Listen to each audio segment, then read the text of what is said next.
नमस्कार, मैं doctor Surjit therapy centre से विजय कुमार। इस वीडियो में बात करेंगे छाती से जुड़े हुए, चेस्ट से जुड़े हुए, फेफड़े से जुड़े हुए रोगों के बारे में। फेफड़े से जुड़े रोग जैसे खांसी, जुकाम, asthma, corona, bronchitis, TB, chest congestion, allergy. कई बार तो यह प्रॉब्लम इतनी सीवियर हो जाती है कि पेशेंट को हॉस्पिटल में भी एडमिट होना पड़ता है। कैसे इन्हें सीवियर होने से बचाया जाए, कैसे इन्हें ठीक किया जाए, किस प्रकार हम इन पर कंट्रोल पा सकते हैं, आइए जाने इस वीडियो में। छाती के रोगों के लिए हमारी सबसे पहली एक्सरसाइज है, टेक्निक है लिंग मुद्रा। कैसे लिंग मुद्रा की जाती है, आइए जाने। सीधे हाथ के अंगूठे को सीधा रखेंगे, वह अपने हाथ को इस तरह खोल लेंगे, वह दूसरे हाथ से इन उंगलियों से इस अंगूठे को इस तरह पकड़ेंगे, वह अन्य उंगलियों से इस तरह हम ग्रिप बना लेंगे। तो इस तरह ये ग्रिप बन जाएगी। ये देखिए, ये देखिए, इससे हम उंगली को पकड़ेंगे और बाकी की उंगलियों को इस तरह हम ग्रिप बना लेंगे। तो इस प्रकार यह देखिए, तो इस प्रकार मौसम बदलने पर होने वाली सर्दी, जुकाम, खांसी से यह हमें बचाता है। यह हमारे शरीर में गर्मी का उत्सर्जन करता है, यानी कि हमारे शरीर में गर्मी को बढ़ाता है। एलर्जी होने पर इसे किया जाए तो तुरंत लाभ मिलना शुरू होता है। अस्थमा पेशेंट्स के लिए यह एक ऐसी मुद्रा है, यदि वह इस मुद्रा में बैठते हैं तो उनकी समस्या ज्यादा नहीं बढ़ेगी। सर्दियों के मौसम में अस्थमा के पेशेंट्स को काफी प्रॉब्लम आने लगती है, वह इन प्रॉब्लम्स को इस मुद्रा से टाल सकते हैं। आयुर्वेद के अनुसार इस मुद्रा के द्वारा कफ व चर्बी को जलाया जाता है। यह मुद्रा कफ व चर्बी को जलाती है। यह हमारे शरीर में गर्मी का उत्सर्जन करती है, जिससे कि कफ व चर्बी जलती है। कफ कम होने से आपको सांस लेने में कोई परेशानी नहीं होती, आपकी सांस से जुड़ी हुई समस्याएं सुलझ जाती है। व चर्बी कम होने से आपका वजन कम होता है, आपको चलने फिरने में आसानी होती है, आपकी सांस नहीं फूलती, या अन्य जो कि वजन से जुड़ी हुई समस्या है वह भी आपकी सोल्व हो जाती है। हमारी नेक्स्ट टेक्निक है सूर्य प्राणायाम। जानते हैं कि सूर्य प्राणायाम क्या है, सूर्य प्राणायाम को कैसे किया जाए, वह सूर्य प्राणायाम के हमारे शरीर पर क्या फायदे हैं। हमारी नाक में की दो नासिकाएं हैं, दोनों नासिकाएं दो भागों में विभाजित हैं, एक ईड़ा व दूसरी पिंगला। ईड़ा चंद्र से जुड़ी होती है, वह पिंगला सूर्य से जुड़ी हुई होती है। यानी कि ईड़ा हमारे शरीर में ठंडक बढ़ाती है, वहीं दूसरी ओर पिंगला हमारे शरीर में गर्मी को बढ़ाती है। तो हमें इन बीमारियों में अपने शरीर में गर्मी को बढ़ाना होता है। अकॉर्डिंग टू आयुर्वेद हम सूर्य प्राणायाम करेंगे। सूर्य प्राणायाम क्या है, कैसे किया जाता है, आइए देखें। हम इसे करने के लिए आप सबसे पहले विष्णु मुद्रा बना लेंगे, यानी कि अपनी इन दोनों उंगलियों को आप इस तरह मोड़ लेंगे, वह अंगूठे को भी, वह इन दोनों उंगलियों को अपनी लेफ्ट साइड नाक पर रखेंगे इस तरह। इन उंगलियों से लेफ्ट साइड से नाक को दबा लेंगे। वह अब आप यहां से इस तरफ से सांस लेंगे, राइट तरफ से। जब आप सांस पूरी तरह से ले लेंगे तो अंगूठे से अब राइट साइड को ब्लॉक करेंगे, वह लेफ्ट साइड से खोल कर देंगे, वह सांस को छोड़ेंगे। ईड़ा से आप सांस को छोड़ेंगे, पिंगला से सांस को लेंगे और फिर से लेफ्ट साइड को ब्लॉक करेंगे, वह राइट साइड से श्वास को अंदर भरेंगे इस तरह।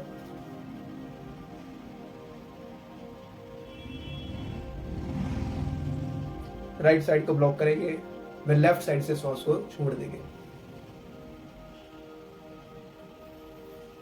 तो इस तरह से भी इसे किया जाता है। इस वीडियो में हम बात कर रहे हैं फेफड़ों की एक्सरसाइजेस के बारे में, विभिन्न प्रकार की छाती के रोगों से जुड़ी हुई एक्सरसाइज के बारे में, ना कि योगा के बारे में। आप इसे अपने शारीरिक रोग के अनुसार भी कर सकते हैं, वह सुबह शाम भी कर सकते हैं। यदि आपका टाइम शेड्यूल्ड है तो आप इसे सुबह व शाम कीजिए। यदि आपका टाइम शेड्यूल्ड नहीं है तो आप इसे कभी भी कर सकते हैं, अपने ऑफिस में भी कर सकते हैं, या आप कभी खाली बैठे हैं तो भी कर सकते हैं। आइए जानते हैं नेक्स्ट टेक्निक। नेक्स्ट टेक्निक हमारे लंग्स को स्वस्थ रखने के लिए है कपालभाति। कपालभाति सुनते ही आपके दिमाग में वो पार्क में बैठकर, वो योगा मैट पर बैठकर और इस तरह मुद्रा बनाकर और दिमाग में आया होगा। लेकिन नहीं, जो कपालभाति मैं आपको बताने जा रहा हूं वह आप पेशेंट हैं तो कभी भी कर सकते हैं, कहीं भी कर सकते हैं, कोई भी समस्या नहीं है। कपालभाति करने का तरीका है कि आप श्वास को अंदर लीजिए व तुरंत छोड़ दीजिए, श्वास को अंदर लीजिए व तुरंत छोड़ दीजिए, श्वास को अंदर लीजिए व तुरंत छोड़ दीजिए। आप यदि खड़े हैं तो इस तरह खड़े होइए, इस तरह, और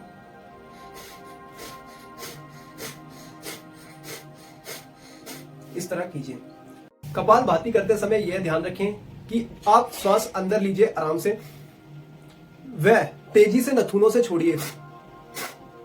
इस प्रकार श्वास अंदर लीजिए आराम से, लेकिन छोड़िए तेजी से। इस चीज का ध्यान रखें ताकि यदि आपके नाक में कफ है तो वह भी निकल जाए। वह इसे करने की यही पूरी तरह से ठीक क्रिया है। आइए अब जानते हैं नेक्स्ट टेक्निक, हमारी अगली विधि, अगली टेक्निक। इसका नाम है भ्रसिका। भ्रसिका कैसे की जाती है? ध्यान रखें कि इसे हमेशा आप कपालभाति के बाद ही करें। वह कपालभाति व भ्रसिका के क्या फायदे हैं ये हम वीडियो के अंत में जानेंगे। आइए सबसे पहले ये जान लेते हैं कि भ्रसिका को किस प्रकार किया जाए। भ्रसिका को करने का यह तरीका है कि मुंह से सांस लें व तुरंत अपने नथुनों से छोड़ दें। जैसा कि आपने कपालभाति में नाक से सांस ली वह नाक से छोड़ी, लेकिन भ्रसिका में हम मुंह से सांस लेंगे व नाक से तेजी से फोर्स से छोड़ देंगे। मुंह से सांस लेंगे व नाक से छोड़ेंगे।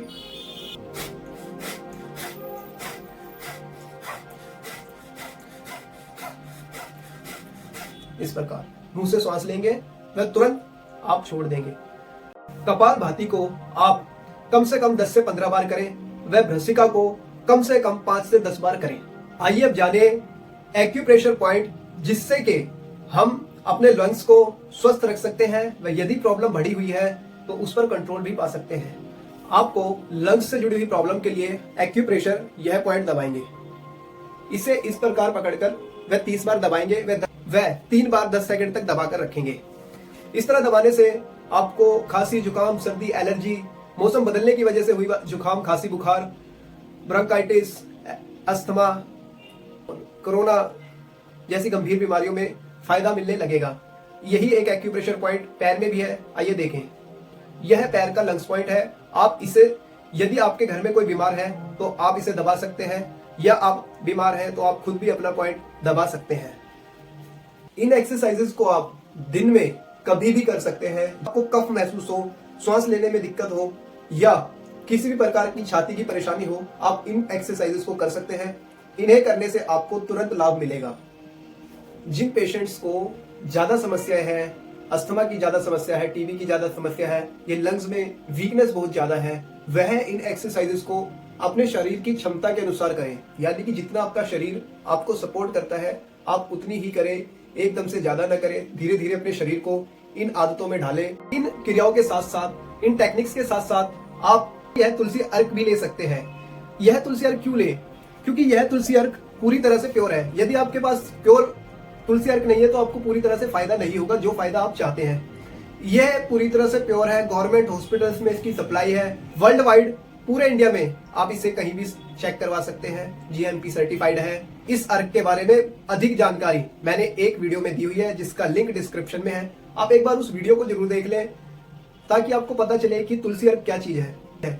जबकि यह हमारे इंडिया की देन है, इंडिया में ही है, लेकिन हम इन चीजों को इग्नोर करते हैं और बाहर का कोई व्यक्ति आता है, इन पर रिसर्च करता है, जबकि हमारे वेदों ने यह बता रखा है कि यह बहुत अच्छी चीज है, हमारे शरीर को यह स्वस्थ रख सकती है, लेकिन हम उन्हें इग्नोर करते हैं। तभी कोई विदेश का व्यक्ति आता है, विदेशी कंपनी आती है, वह हमारे यहाँ से इन्हें उठाकर लेकर जाते हैं, रिसर्च करते हैं, वो कहते हैं कि ये तो बहुत अच्छी चीज है। वही चीज वह हमें 3-3 हजार रुपए की, 300 वाली वस्तुओं में 3,000 रुपए की देते हैं और तब हम उन्हें लेते हैं, वह पीते हैं और तब हम कहते हैं कि हाँ ये तो बहुत फायदेमंद है। जबकि हमारे आयुर्वेद ने हमें यह वस्तु हजारों साल पहले ही दे दी थी। तुलसी अर्क को आयुर्वेद में संजीवनी कहा जाता है। आप इसका इस्तेमाल जरूर करें। इसका इस्तेमाल अस्थमा, छाती से जुड़े रोगों में तो किया ही जाता है, डेली रूटीन में भी किया जा सकता है ताकि हम स्वस्थ रहें, हमारी इम्यूनिटी अच्छी रहे और हम विभिन्न प्रकार के रोगों से बचे रहें।